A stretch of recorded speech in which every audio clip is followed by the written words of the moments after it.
On this episode of the Star Trek Universe podcast, we are jumping into Discovery 113, What's Past is Prologue, right after this.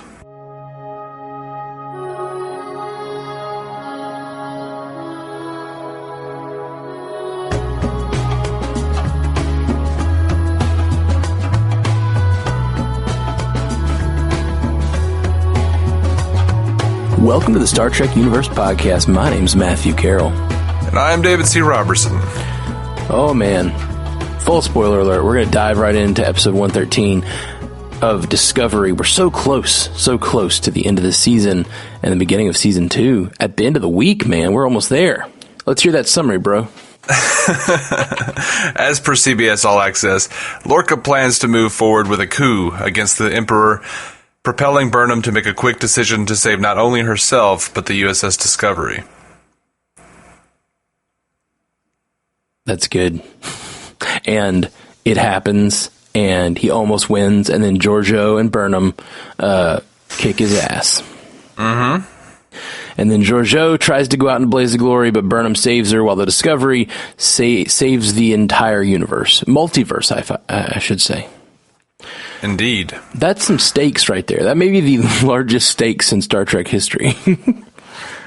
Possibly, yeah. I can't think of it. I mean, and it's very possible they had that sort of a MacGuffin on another season where they're trying to stop the multiverse from being destroyed. But this is definitely, there's a big ball of fire eating the multiverse. Like you can't go bigger than those stakes. You really can't. While having a sustainability and environmental message. Yeah, I might add that this is the first time under my own personal viewpoint of the show that the real prime timeline has actually been in danger. Started worrying about your actual Kirk and Spock. All right. Okay, so I like this episode a lot. Halfway through, Lorca is definitely the best thing about probably the season, but this episode, him just going full on evil, was a lot of fun. Mm-hmm. And I honestly, like, even in his full on evil though, he was still relatable. His speech he gives to Burnham about how the Federation is idealistic. And even Saru says it later, that he took advantage of our ideals, our idealism, which, like, I like that even the guys that are still on the Federation side acknowledge that what they're doing is an idealistic version. And, like, there are problems. There are holes in the armor of the Federation's logic, you know? And he was able to exploit those holes, and those holes are their idealism and their trust, and their, like, trying to help everyone. Yeah. I also really loved Burnham's speech about, we would have helped you get home. All you needed to do was ask. That's the Federation. That's who we are. You chose to go this way, though. Did you feel like it was a little off color or off point with making him basically xenophobic? You know, I felt like it was a little too of the moment. Like, they're already doing that with the Klingons, I guess. And then we have him saying, "Make the Empire glorious again." I'm like, oh, damn it, come on. And make the Empire, like, they're just being, they're being very anti-Trump in this season, which, like, I don't even, like, I am not opposed to being anti-Trump, but, like, I just feel like keeping your politics a little bit more out of the soup here. Like, not completely. I don't mind. I'm trying to say this in a way that I can support what I'm saying. Because I don't think you shouldn't be able to write your politics. I think if your politics are dripping off the thing to the point that it feels preachy, there's a problem that you're not telling the story in a way that will change anyone's mind, honestly. Right. If you tell the story in a way that, like, even someone who believes those things that are against you can watch that character and root for him, and then that can subtly change their mind. Like, that's the kind of storytelling you need to be doing if you're trying to make that sort of impact on people. This kind, you're creating sort of a mustache twirler that no one is going to identify with, therefore no one can be changed by. Yeah. And it really, the only real problem about that bothered me, it would have been fine if that's the first time this season that we had someone give a Trump speech. Well, we also already have those characters, and to make Lorca a part of that, it was a little bit maddening. Right. Give me a different kind of villain. There's all kinds of villainy out there. Give me a different type. Make him just power hungry, because to me that's what the Terrans are. They're power hungry. Yeah, and you know what? This is like for DC on Screen, I watch a show on the CW called Supergirl, and more than any other show that I watch, that show just lacks subtlety completely. They are constantly bludgeoning you over the head with their political viewpoints. Yeah. And actively calling out anyone who even somewhat disagrees as being a terrible person. None of that is to say that, it's bothering me because of any personal political belief, because, it doesn't matter. It's just as long as it's bludgeoning me over the head with something that I can identify very easily and it's taking me out of the show, I'm annoyed by it. Right. I also think that, especially talking about Supergirl, I think there's a thing that happens with people that think that their show is so siloed that there's probably no one watching it that disagrees with them. Mm-hmm. And I think Supergirl probably has that going for it, where I bet the producers, their minds are like, well, if they're really Trump followers, they're probably so sexist they're not watching Supergirl, so we can do whatever we want. And that's just like I think that's like part of the calculus, is like, our target market is people who like women, so Trump followers can't have nuance of supporting him for any reason other than they're complete racist, sexist assholes. Mm-hmm. And so they wouldn't watch our show anyway. We can say whatever we want. And it's like, that's not how the world works. Like, the whole political spectrum right now has this, you believe your side has nuance, and there's all kinds of little things in there that you can agree and disagree with, but the other side can't have nuance. Like, there's no one that supports that side with a nuanced belief or a half-hearted belief or whatever. There's tons of people on your side that do, but everyone that's on that side is the far, far edge of that side. And that goes for both sides. I'm not talking about one side or the other. And that's that sort of siloing is the biggest political problem for me right now, because I think that is used by the people in power to foment fear among their population, among their supporters, to keep them in power. Because you have fear of the other. And if you could both acknowledge that, hey, yeah, we both have crazy fringe on both our sides, but there's about 40%, there's like a 20% crazy on both sides, and then there's about the 60% in the middle that we could all probably come together and come to a lot of agreement, then the people in power would lose their power.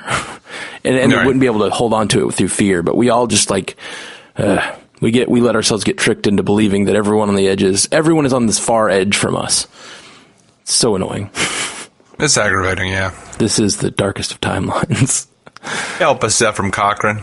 So anyway, I would have loved to see Lorca be himself a little longer on the series. I would have loved to have seen him survive and come back to torment us. I'm not sure another he season. He may have. Here's what I love the idea. So we know mycelium does all kinds of crazy stuff with time and space. Mm-hmm. When he fell into the core of the mycelium network, as he called it, this fiery ball, it disintegrated him, yes. But we're watching Star Trek here. We know people get disintegrated and rematerialized all the time. Mm-hmm. And all that, he basically turned into mycelium as he fell into it. And what I love more than just him doing that, this is in the throne room where Georgiou throws traitors down a hole And so what I love is he may have materialized on a beach somewhere with a ton of his followers. In some way, yeah. Yeah, I guess so. I could see a world where he is like either in the mycelium network or in some sort of version, or he's been traveled to another universe where him and his followers are about to try to conquer the universe. I could just see, like, this episode had me fanficking all over the place. Like, I was just like, oh, where could he be? Who all has Giorgio thrown down that hole in the past, you know? It does, it does feel like they did set up a whole lot with his obsession with fate and destiny and all of that rhetoric he was spouting, but it feels like they just dipped their toe in. For sure. For me, the whole destiny question of this episode, it gave me the sense that maybe the mycelium network is operating similar to the prophets. And it is actually in control of things to some degree, or like it has desires. I talked about it in last episode. Like, what if Hugh, the version of Hugh that was talking to Stamets, and in this episode I felt like it was very borne out. What if that version of Stamets was talking to that version of Hugh was the mycelium network giving him the information he needed, and then in this episode it ended up being that he had that information he needed. And you can what I love about it is you can believe any of those things, and it could just be the fever dreams of a dying man, or it could be actual Hugh coming in some spiritual form, or it could be the mycelium network talking to him, and that's my favorite version. But what that means in my mind is this whole season could have been orchestrated by the mycelium network.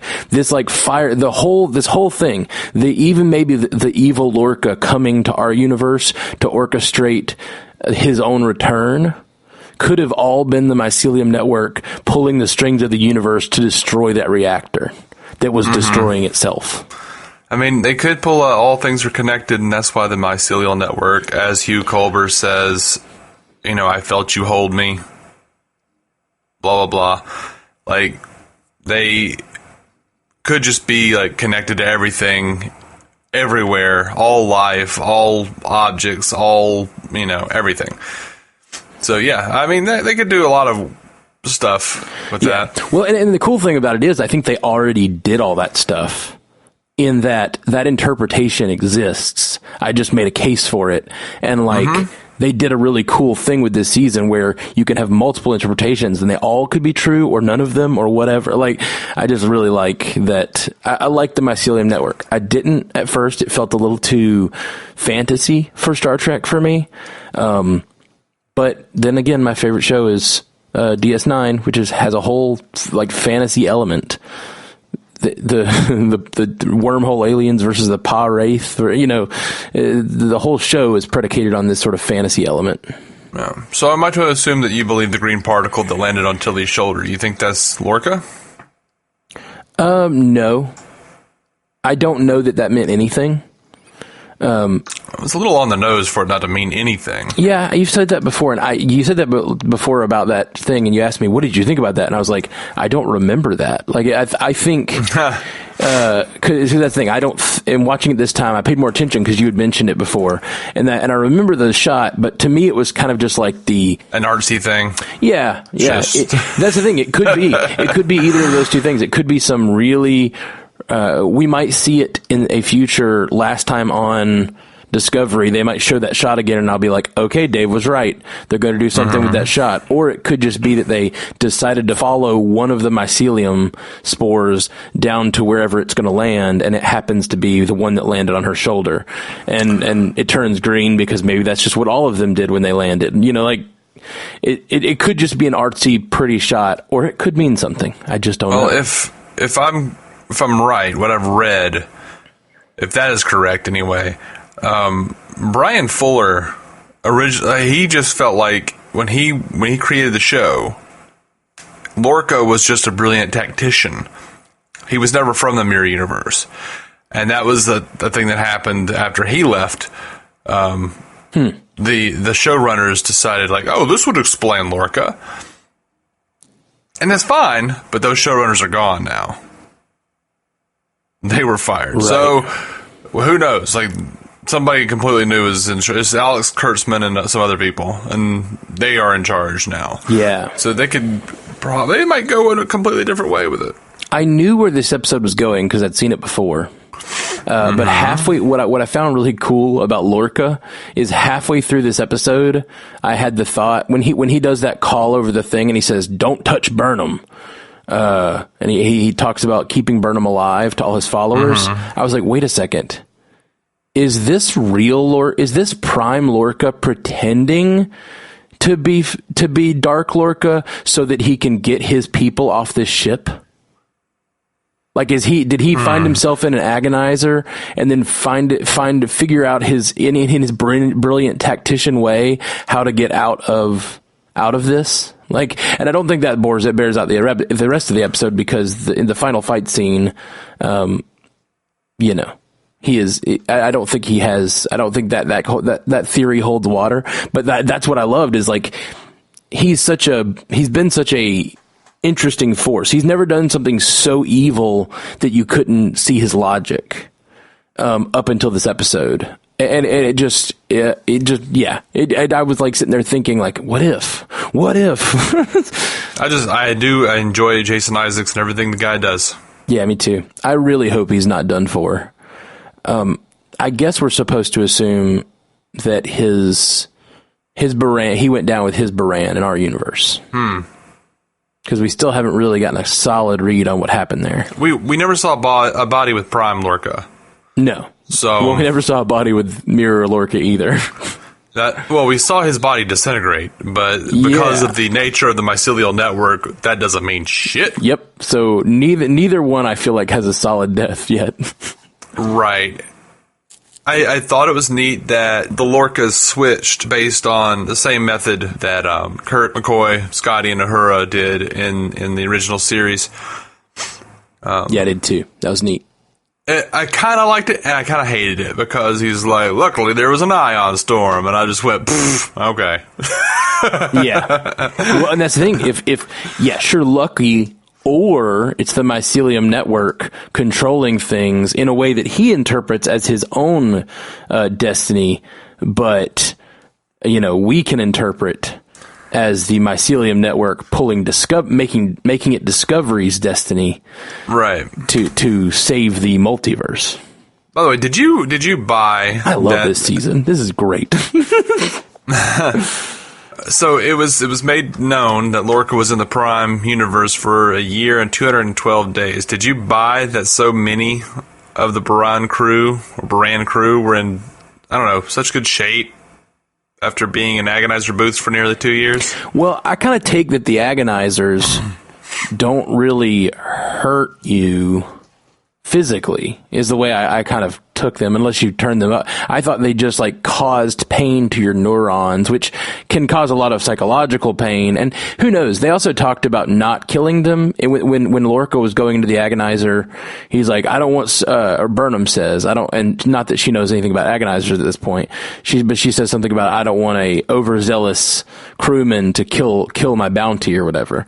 And I think, and they buy that, which to me means the agonizer booths are a thing where they torture you, but maybe you get breaks. Maybe there's a certain like amount of carefulness about how they torture you. And Philippa, I think she wants them at the strongest they can be, so they can experience the most pain.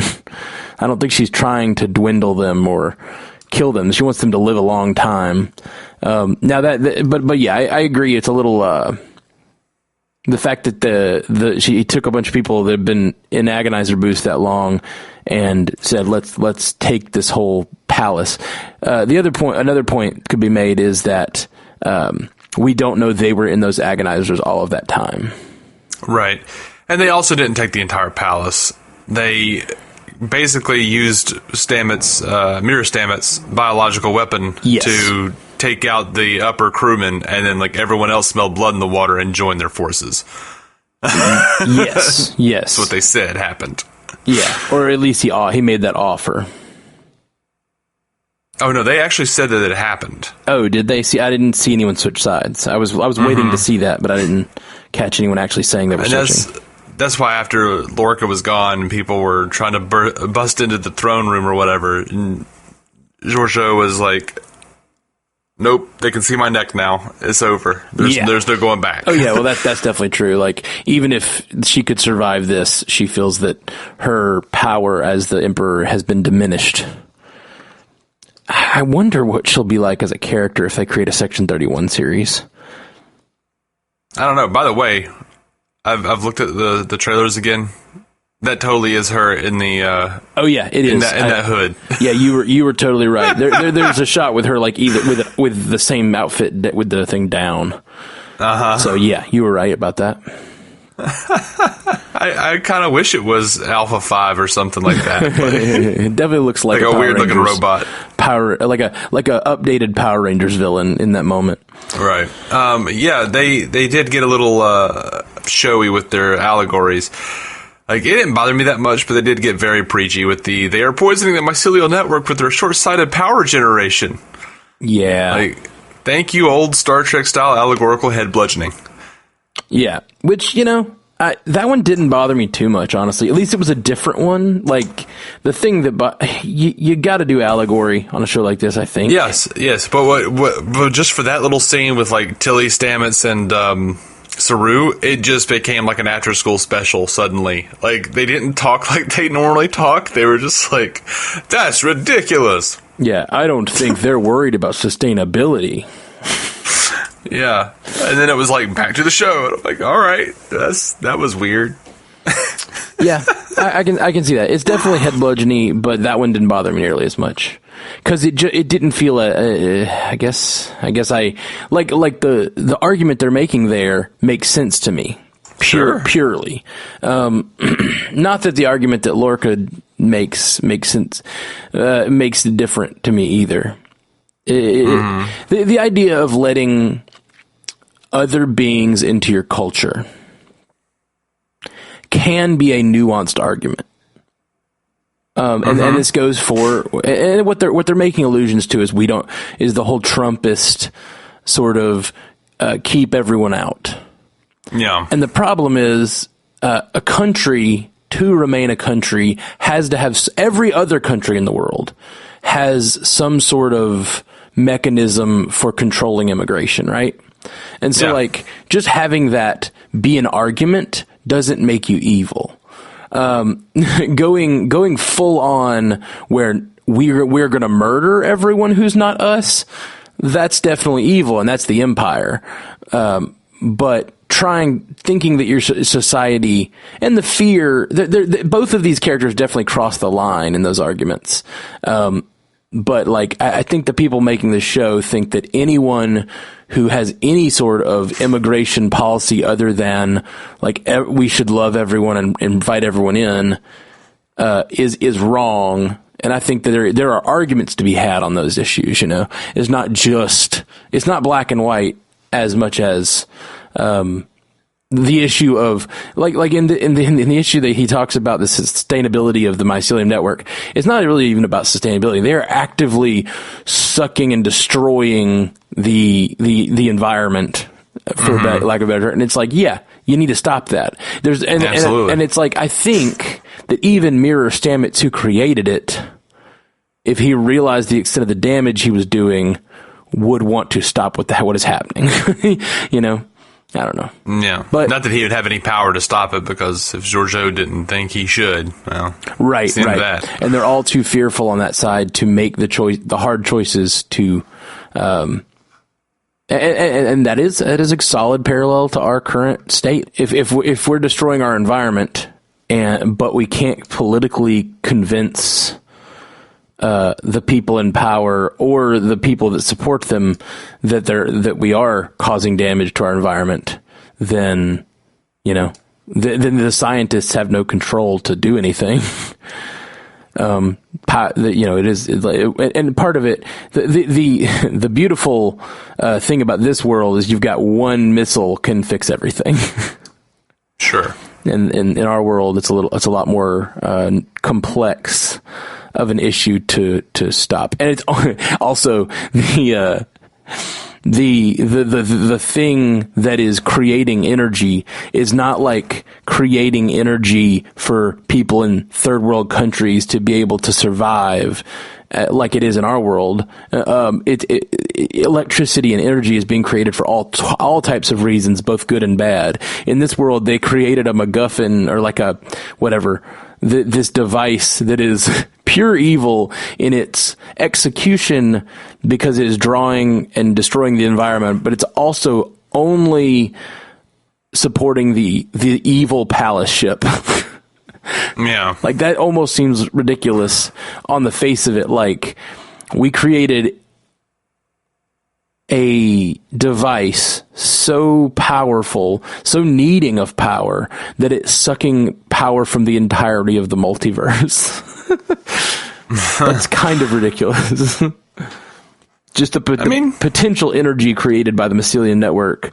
And they did say it destroys planets, but to me, like, it seems like the mycelium network is so powerful. I mean, literally jumping multiverses, It feels like they're attacking the nervous system of the fabric of reality. Yeah, it does for sure. But anyway, it's like it's easy to with allegory. It's easy to oversimplify things to where like you're not looking at the issue from all sides, and that's what this show has done. And I don't love that it does that. Yeah, I don't either. By the way, I don't necessarily buy that Lorca would believe that Burnham has betrayed the Emperor. Like, he seems just too smart to be like, yeah, I knew you would be my friend. Well, I don't agree. I know he's obsessed with her, but she is smart enough to not go, Lorca, you convinced me and I love you. Burnham plays it well. She goes in there and says, she does. I've brought you the Emperor because it will save my people. Mm-hmm. Like, it's gonna. I'm sacrificing this person that is not my Giorgio, and I'm using my logic side to accept that, and so that I can save the hundreds of people on my ship. And I buy him believing that. I wouldn't buy it if she walked in and was like, Lorca, you're right. I've always loved you, and kissed him. Like, that'd be too far.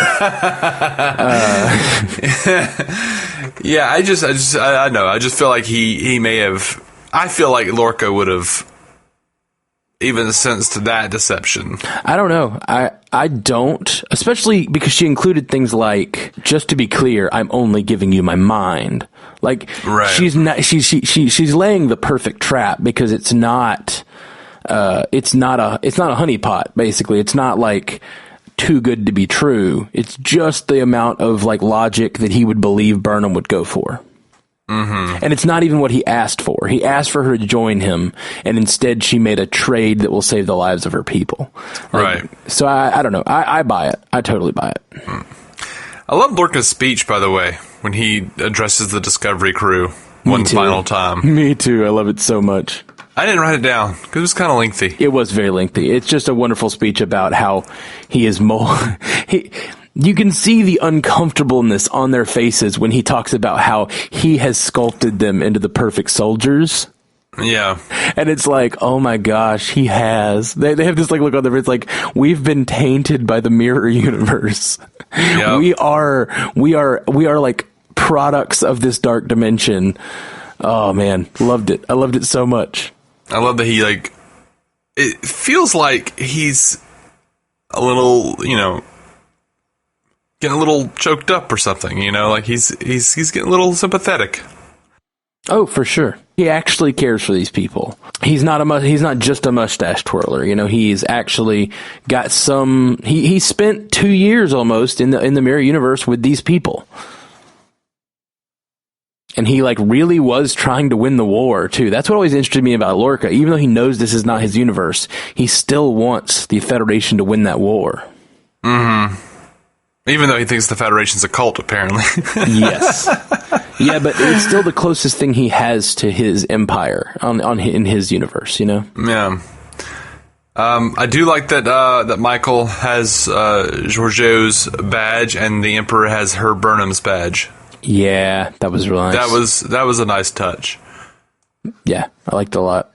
So I know this is one of those instances where I loved the action. I loved the action throughout the entire episode. Like, I liked it was just most great. of it. I liked most of it. There was one part that really bothered me, and that was okay, maybe I missed it, but did Burnham blast a hole in that grate that she could slide through? Because I didn't see her blast that. It looked like a stray bullet had blasted a hole in a grate that was just convenient for her to slide away. You know, I don't even think I noticed that. Oh yeah, that part kind of annoyed me because it was like she's being closed in on in the throne room, and then she looks over and there's just a hole in the wall that she could slide into, a Jeffrey's tube like situation. I love that, like, all of the Terran weapons are just like, they only have like a horrendous death explosion setting, like. Yeah, which made me wonder why, when I think it's Landry goes down to get Burnham, she has her weapon drawn. I was like, do they have a stun setting? I had that question. I was like, I have not seen them stun anyone, but is she going to try to stun Burnham? Yeah, I mean, by the way, speaking of Landry, I like that Landry doesn't seem at all more evil than the Prime Universe Landry. Me too. She's just a servant of Lorca in all timelines. Doesn't matter how dark he gets. That is awful. I liked it. Well, you get some agency, lady.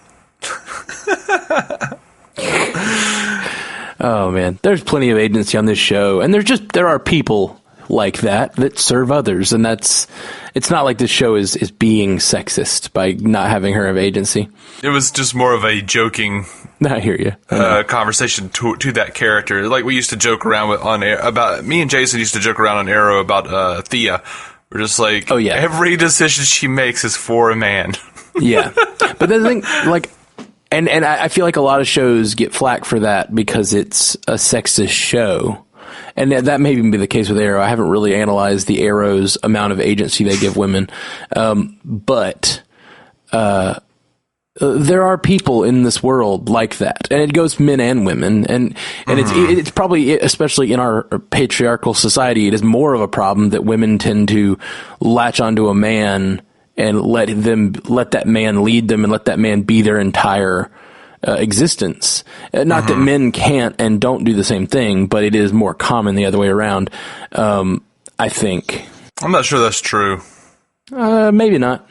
And I don't mean that is a state women should be in or are naturally in. I think it's just a result of our society. Personally, for me, rather than make sweeping generalizations about any, sex or gender, I would rather say there's a real problem with codependency in this country. Yeah. I just leave it at that. I agree, but I think leaving it at that is ignoring a lot of the cultural issues that we have. So I don't need cultural issues. All people suck. Oh, talk about sweeping generalizations. You're right, Dave. Let's stay away from sweeping generalizations. All people suck. It's the only thing we can say for sure. Great point, Dave. All right, back to Star Trek.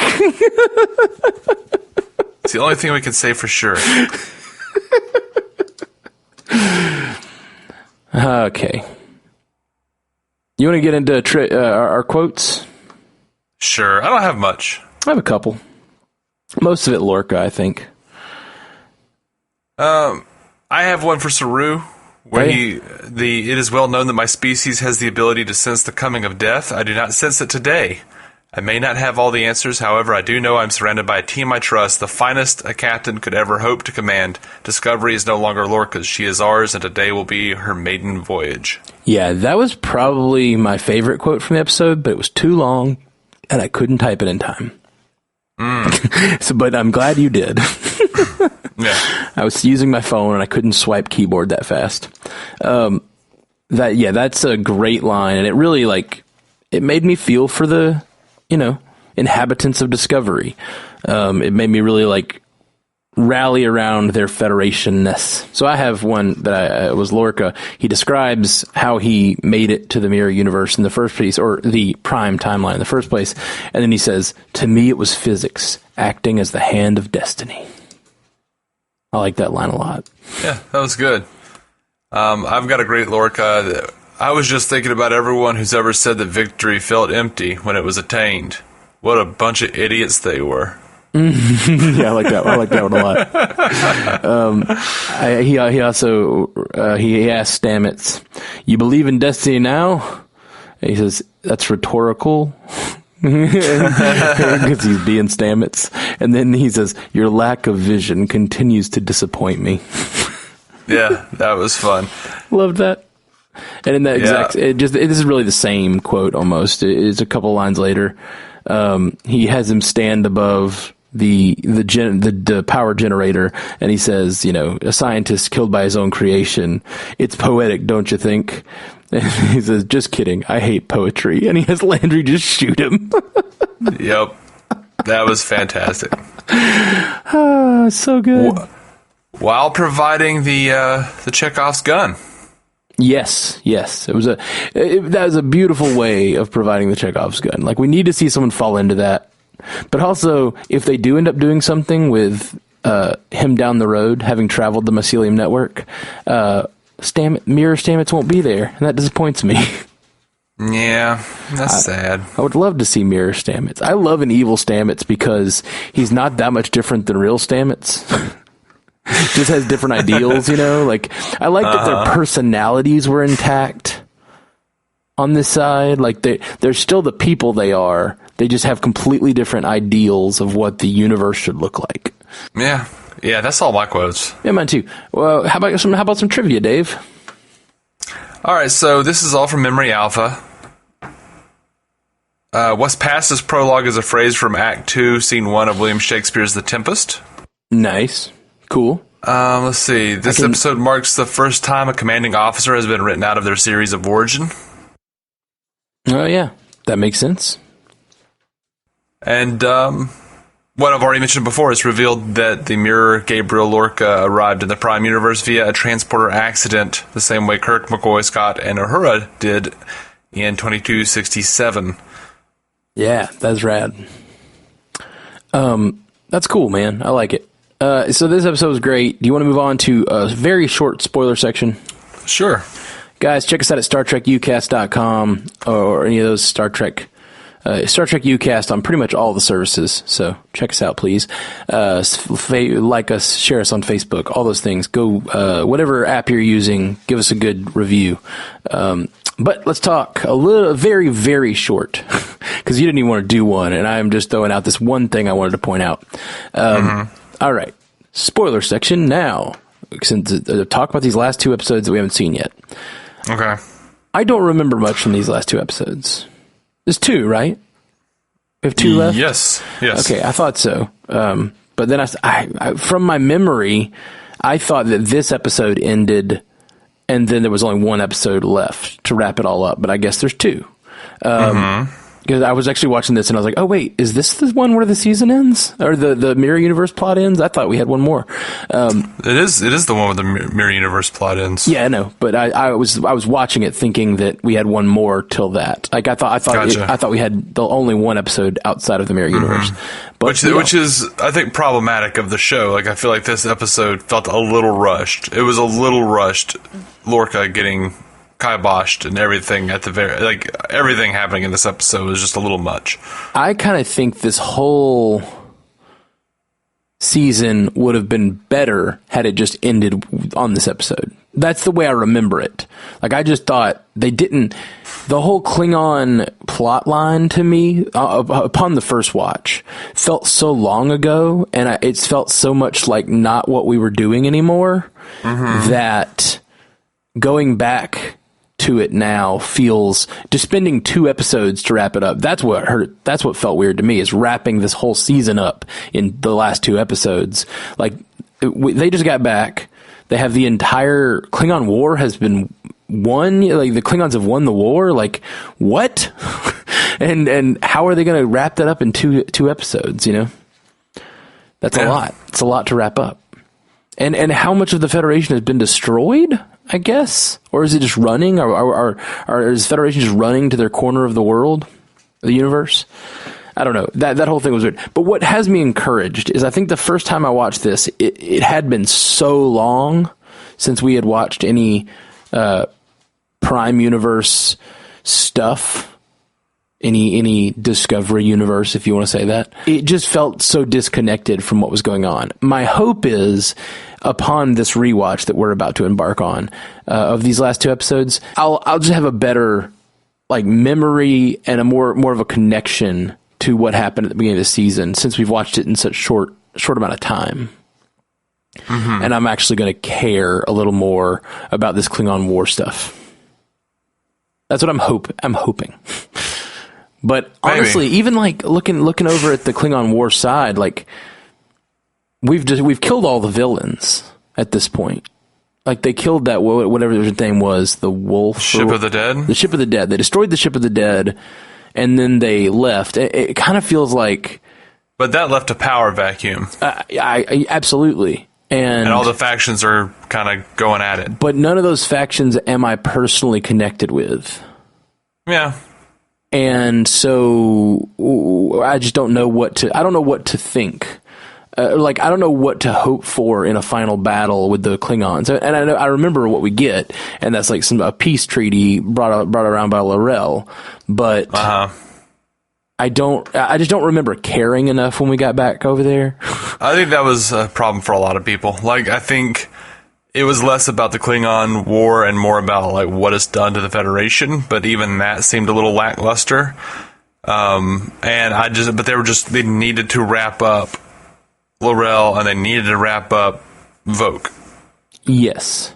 Or Ash Tyler. I kind of wish they just kept that for season 2. But I'm also glad that they I think they sort of did, based on the trailers I've seen.